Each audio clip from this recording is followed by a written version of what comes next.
بسم اللہ الرحمن الرحیم۔ ناظرین کرام، بحمد اللہ ہمارے بہت ہی پیارے محسن مشفق الاستاذ شیخ الحدیث حضرت العلام حضرت مولانا شفقت الرحمن رنداوا صاحب، شیخ الحدیث مرکز امام بخاری چوک اعظم ضلع لیہ، الحمدللہ ہم ان کی خدمت میں حاضر ہیں۔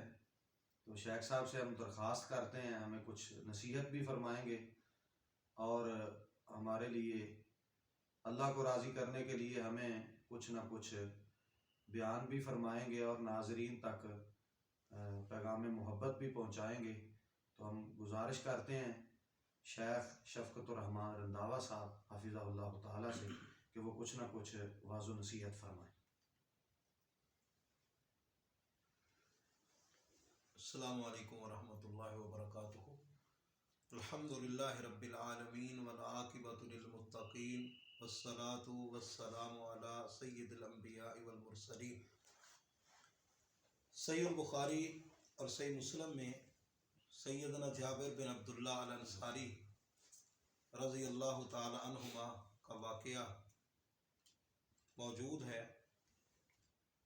سیدنا جابر رضی اللہ تعالی عنہ بیان کرتے ہیں کہ ایک سفر میں نبی کریم صلی اللہ علیہ وسلم کے ہمراہ تھا اور میرا اونٹ جس پہ میں سوار تھا سرخ رنگ کا اونٹ تھا، وہ اونٹ بیمار ہو گیا اور میں قافلے سے پیچھے رہ گیا۔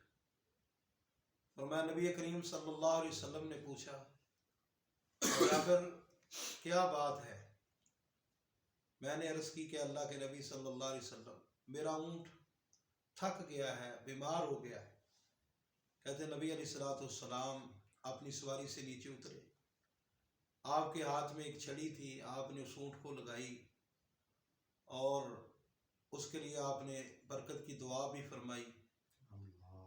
اس کے بعد فصار سیرا لم یسر مثلہ، وہ اونٹ اتنا تیز چلا کہ کبھی اتنا تیز نہیں چلا تھا۔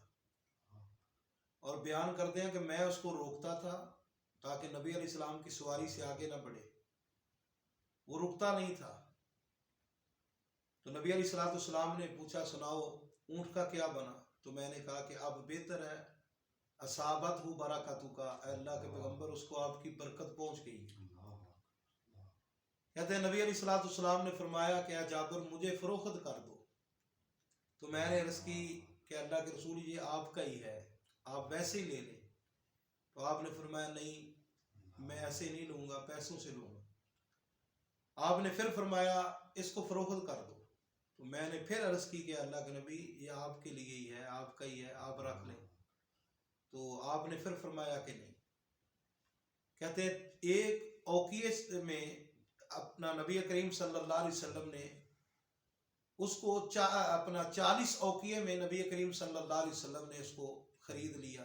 میں نے ایک شرط لگائی کہ اللہ کے نبی صلی اللہ علیہ وسلم میں مدینے تک سواری اسی اونٹ پہ کروں گا اور آپ کے حوالے مدینے جا کے کروں گا۔ آپ نے فرمایا ٹھیک ہے۔ کہتے ہیں اسی رات ترمذی کے جو الفاظ ہیں، اللہ کے نبی صلی اللہ علیہ وسلم نے میرے لیے بڑی دعا کی، حتیٰ کہ آپ نے اس رات میرے لیے 25 مرتبہ دعا کی۔ صبح کہتے ہیں مدینے پہنچے، جب ہم نبی کریم صلی اللہ علیہ وسلم باہر مسجد کے دروازے پر مجھے ملے تو آپ نے فرمایا اب پہنچے ہو؟ میں نے کہا جی میں اب پہنچا ہوں۔ آپ نے فرمایا دع الجمل، اونٹ کو یہیں چھوڑ دو، وادخل المسجد، مسجد میں جاؤ اور 2 رکعت نماز پڑھو۔ میں بات یہ عرض کرنا چاہتا ہوں کہ یہ جو عمل ہے، یہ جو سنت ہے، یہ اب مہجورہ ہو چکی ہے۔ اس پر ہمارا عمل نہیں ہے، یا غفلت کی وجہ سے یا جہالت کی وجہ سے، شاید ہمیں علم ہی نہ ہو یا ہماری غفلت کہہ لیں کہ اس پر عمل چھوڑ دیا گیا ہے کہ نبی کریم صلی اللہ علیہ وسلم کی یہ سنت تھی، آپ کا یہ طریقہ تھا۔ اور حضرت کعب بھی بیان کرتے ہیں کہ آپ جب سفر سے واپس آتے تو سب سے پہلے مسجد میں جاتے اور 2 رکعت نماز ادا کرتے، یعنی اللہ کا شکر ادا کرتے، پھر اپنے گھر کے اندر تشریف لے جاتے۔ آپ نے فرمایا اونٹ کو باہر چھوڑ دو، مسجد میں جاؤ، 2 رکعت نماز ادا کرو۔ کہتے میں مسجد میں گیا، 2 رکعت میں نے پڑھی اور واپس آیا تو نبی کریم صلی اللہ علیہ وسلم نے سیدنا بلال رضی اللہ تعالیٰ عنہ سے فرمایا کہ جابر کو اتنی چاندی تول کر دو. کہتے ہیں آپ سیدنا بلال نے مجھے چاندی تول کر دی اور جھکتا ہوا یعنی ترازو اس کے ساتھ یعنی کہ چاندی کو تول کر دیا. جب میں چاندی لے کر چل پڑا یعنی پیسے لے کر چل پڑا تو آپ نے پیچھے سے آواز دی یا جابر. کہتے ہیں میں واپس آیا تو آپ نے فرمایا خذ جمالہ کا و سامانہ کا، اے جابر چاندی بھی لے جاؤ اور اونٹ بھی لے جاؤ. نبی کریم صلی اللہ علیہ وسلم بہت بڑے سخی تھے، آپ سے بڑا سخی جہان کے اندر کوئی نہیں ہے. آپ نے چاندی بھی دے دی اور اونٹ بھی واپس دے دیا.